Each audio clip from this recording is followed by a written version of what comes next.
Mr. Speaker, the Minister of Local Government is quoted today in the Winnipeg Free Press as saying in reference to amalgamating municipalities, and I quote, "There are no exemptions.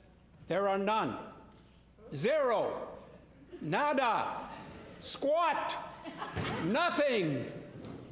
He says there's nothing in the legislation that would grant him the power to pick and choose which municipalities should amalgamate.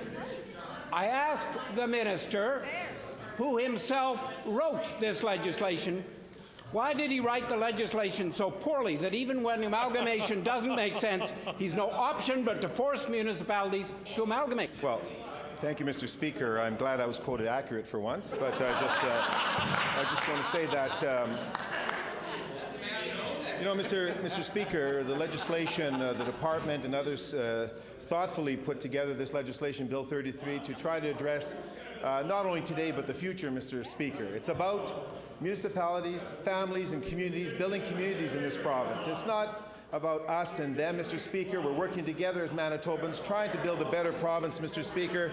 As I pointed out previously to the member from Neepawa, all the consultation that we've done, Mr. Speaker, there are many municipalities coming together, sitting down at a table, talking to each other reasonably about how to come together and amalgamate in a way that will be beneficial for their ratepayers or taxpayers in their particular region. Mr. Speaker, we've talked about regionalization for many years now, Mr. Speaker, and we'll continue to do so. The minister's time has expired. Mr. Speaker, the rural municipality of Victoria Beach has about 5,000 summer residents with $382 million in property assessment. 5,000 property tax-paying residents meets the 100-person minimum to avoid amalgamation. The property value is certainly adequate. Absolutely. The Minister for Local Government said the legislation gives him no options. Nada. I asked the Minister when his government can amend the law requiring a referendum increasing the PST. Can he not change Bill 33 so that sensible options are available to exempt municipalities instead of the Minister's arrogant zero, nada, squat approach? Mr. Speaker, when I was asked about municipalities working together and whether or not, without even talking to their neighbours, would they just automatically be given some kind of exemption, my comment was exactly what the member said. I won't repeat it. But Mr. Speaker, in the legislation, AMM and others have asked us to be flexible, to be reasonable.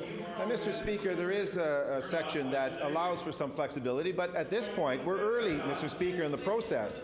So to say, yes, you've got an exemption today, where, Mr. Speaker, we have many months ahead of us where amalgamation and the whole process is coming together, and many municipalities around the province of Manitoba are working together reasonably and having hard and tough discussions as to where municipality makes sense. We're allowing them to go to Order, please. The minister's time has expired. Monsieur le Président, le ministre ne veut pas changer son législation, la loi 33.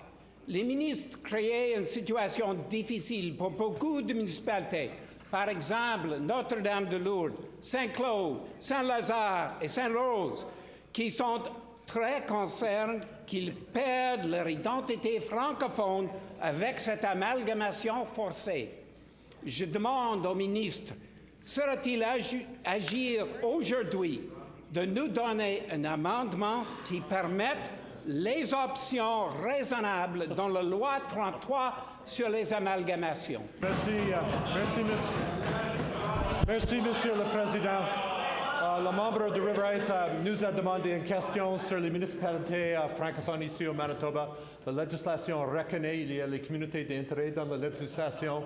Où il y a la complexité, il y a la possibilité de considérer les options de protéger les communautés d'intérêt comme les communautés franco-manitobaines. On est très sensible à leurs besoins. On est prêt à considérer une certaine flexibilité d'avancer leurs intérêts, de garder leur identité, de garder leur culture et de garder leur langue, Monsieur le Président. Le ministre des Affaires municipales est très prêt de considérer leurs préoccupations et leurs priorités. Merci beaucoup.